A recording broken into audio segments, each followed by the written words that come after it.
Bizani ishxonaga unaqa odam juda kamdan kam keladi-yu, lekin kecha bitta narsani guvohi bo'lib qoldim. Misol uchun, ishxonamiz sal chang bo'lishi mumkindir, kiyimimni tizzasi oqargan bo'lishi mumkindir, krossovkam eski bo'lishi mumkindir, jemperim yoki qo'lim misol uchun kir bo'lishi mumkindir, chunki men ishlaydigan odamman.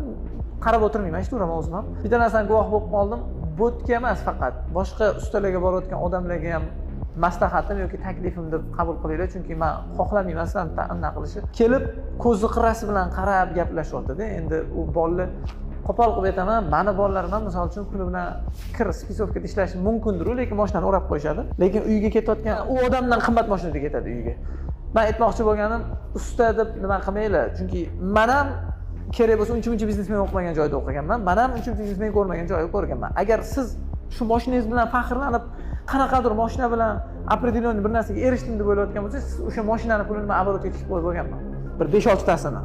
Men mashinani minib yurmasligim mumkin, lekin оборотimda turibdi.